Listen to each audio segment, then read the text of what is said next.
Hello, ladies and gentlemen. This is Steven. I just wanted to recap video. This is a video personal to me. I wanted to make a video, kind of like a surprise.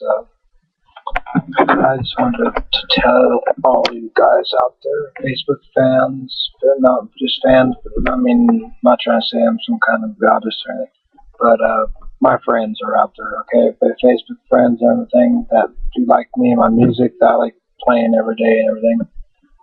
Thank you very much. I love music. It's part of my life, the biggest part of my life, one of the biggest parts of my life.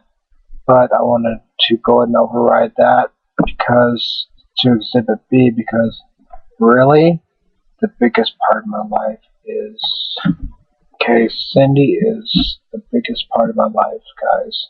Okay, the truth is, if it wasn't for Cindy, okay, things wouldn't happen the way they are now.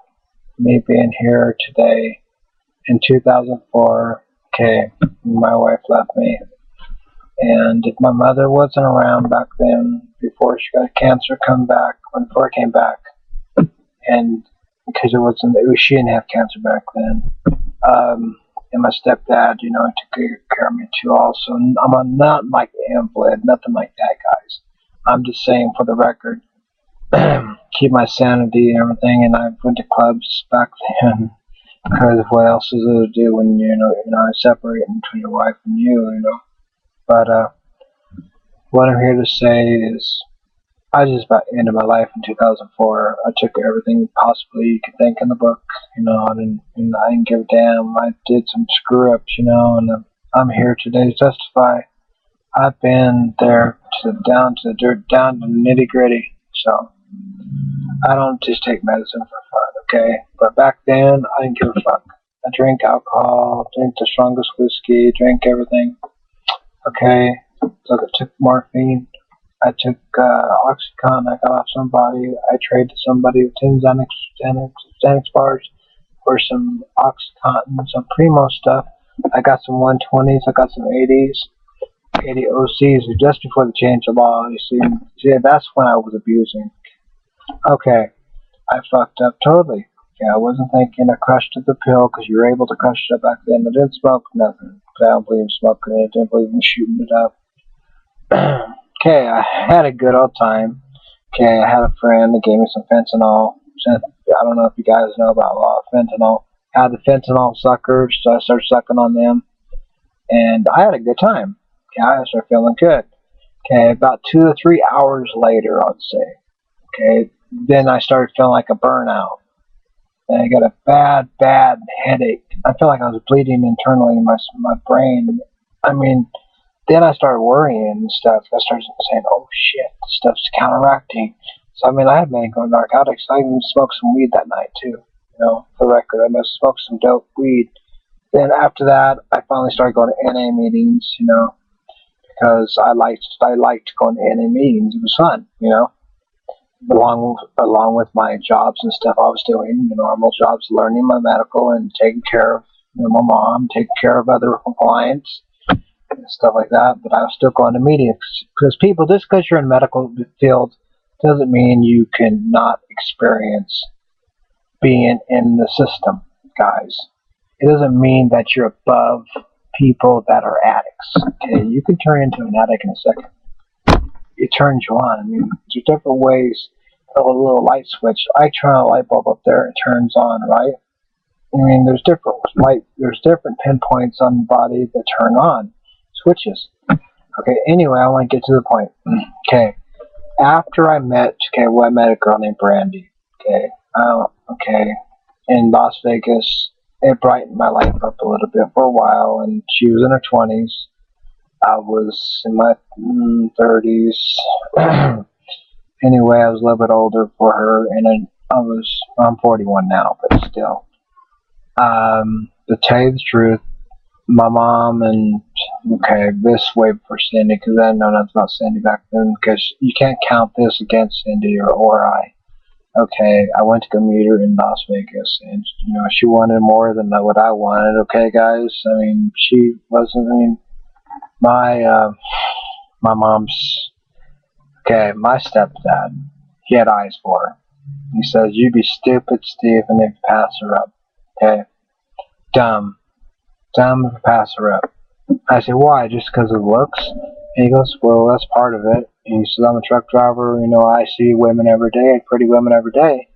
And I say, "What are you trying to say?" He said, "Well, you got yourself a woman right there." I said, "Well, I don't know her more than 5 minutes a here, but I know her on the computer, guys. I mean, let's be honest, right?" Okay, but Cindy came afterwards.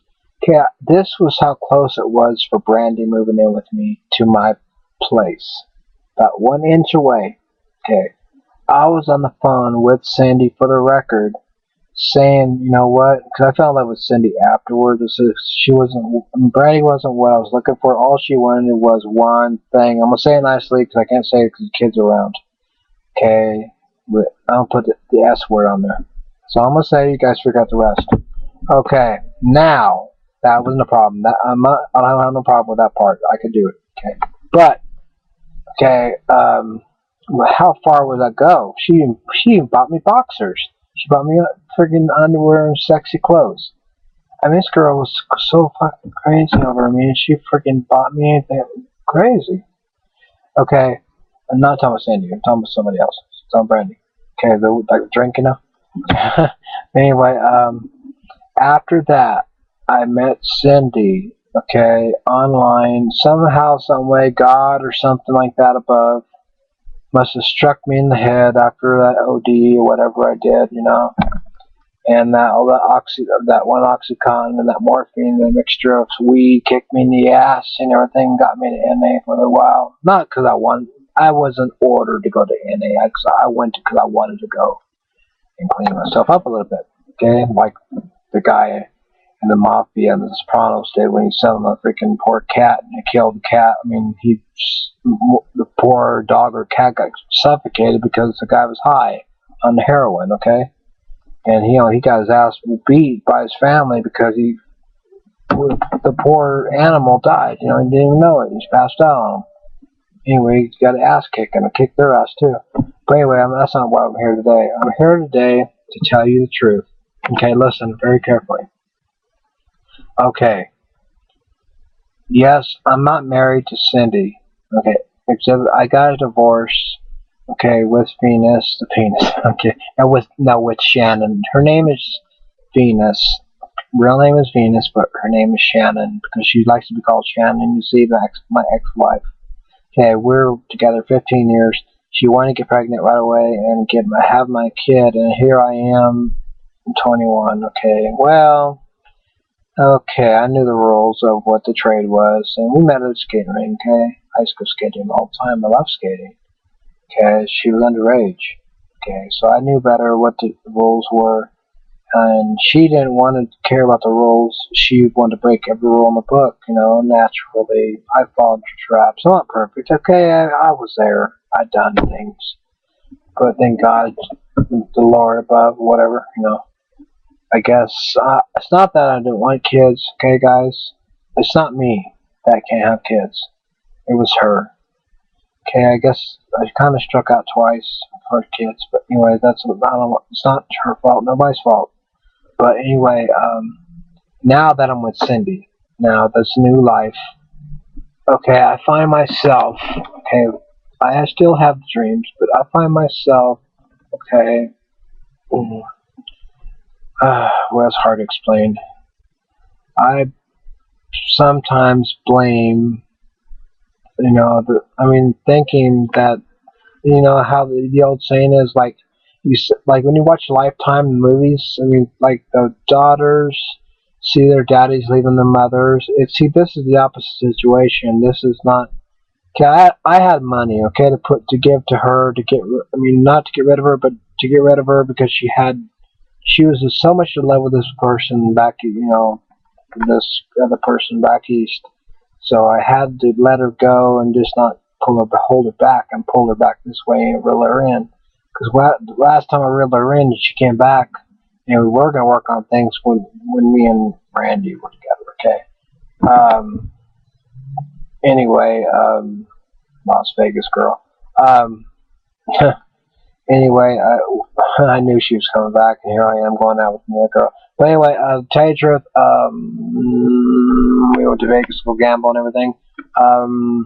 But anyway, Cindy on the phone with and I says, how am I going to get rid of this other girl? Just tell her the truth. I said, yeah, I'm going to tell her the truth. I'm just going to tell her that I met somebody else, which I did. I met Cindy. And I'm going to, I won't have her come out. So she did come out on July the 3rd. And we clicked. We clicked before that. Okay, guys. Not just that clicking, look, anything that looks. We clicked because, okay, the first time she claimed she saw me after the cigarette, when she went out there to smoke a cigarette with mommy or my mom or whatever, my stepfather liked her also too, but he says, hold on to her. You got a gift. And I said, yes, I know. I'm blessed, to have a gift. Cindy's a very nice person. Okay, and then I find out, she said lost her husband back in 2004. Okay, about the time I OD'd and did my other stuff, But just our failure. But anyway, I lost my wife.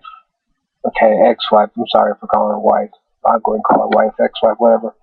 To natural falling out of love with me. My thinking got me so deep into the hole to where what if thinking. That's where anxiety comes in. What if it happens again? What if? What if? What if? See, that's what gets you in trouble, is you keep asking yourself, do you really love me? That's what I always do to her sometimes. I would say, Cindy, is that true? Do you really love me? I've caught myself, she's caught me lots of times. She's getting sick of hearing me say, I'll repeat myself over and over again. Okay? I know this, she probably didn't want me to say this to you guys or whatever, but I have to tell the truth, okay? How my feelings are, because otherwise I have to go to a psychiatrist or whatever. I don't want to go to a psychiatrist. Okay, I feel that that's what I have to do to fulfill my heart. I have to tell her how I feel. Otherwise, if I don't tell her how I feel, she'll never understand how I feel. Because I was hurt, stabbed in the back, okay, by the person I loved, which was my wife. We got married August 13th, coming up soon, 1995, okay? That's just an example, okay? Not me and Cindy, this is me and, Shannon, okay? Say that with not Venus. Well, she only be on Venus. I'll call her Venus anyway. Okay. But anyway, I just want to give you a little bit of cap on how things went. We met on AOL. Not nothing to do with Facebook, guys. Okay, this is way before I did a Facebook thing. I didn't know much about computers. I was, barely learning how to turn on a button on a computer, guys. I don't know much about it. She's the phone expert. She's got into 4Gs on a phone, and she knows how to do this on a 4G. She knows how to do this ringtones on a 4G. She knows how to turn it up and encrypt it. She knows all the programs. She's learning how to do her playlist, and then tag it off Evo. And there's little codes and certain area, all these codes, synchronizing. That's what they call automatic synchronizing. But anyway, I'm gonna have to make part 2 of this. It sounds like, so I'm gonna go ahead and say, let it go for right now. And God bless every person on here. And don't get me wrong, I'm not saying I don't have, as the end of friendship for anybody, but you all have a good day, and I'm going to go ahead and think of what to say on part 2. Thank you very much. Take care.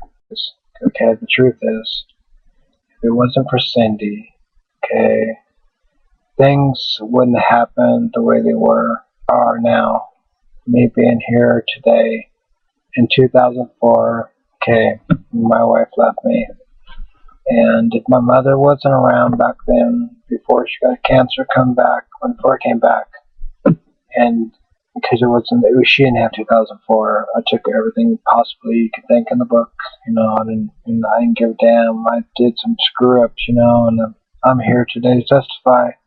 I've been there down to the dirt, down to the nitty gritty. So I don't just take medicine for fun. okay? But back then, I didn't give a fuck. I drank alcohol, drank the strongest whiskey, drank everything. Hello, ladies and gentlemen, this is Steven. I just wanted to recap video. This is a video personal to me. I wanted to make a video, kind of like a surprise. I just wanted to tell all you guys out there, Facebook fans, they're not just fans, I mean, I'm not trying to say I'm some kind of goddess or anything, but my friends are out there, okay? But it's cancer back then. And my stepdad, took care of me too also. I'm not like invalid, nothing like that, guys. I'm just saying for the record, keep my sanity and everything, and I went to clubs back then. Because what else is there to do when you're not separating between your wife and you. But what I'm here to say is, I just about ended my life. Facebook friends and everything that do like me and my music that I like playing every day and everything. Thank you very much. I love music. It's part of my life, the biggest part of my life, one of the biggest parts of my life. But I wanted to go ahead and override that to Exhibit B, because really, the biggest part of my life is, okay, Cindy is the biggest part of my life, guys.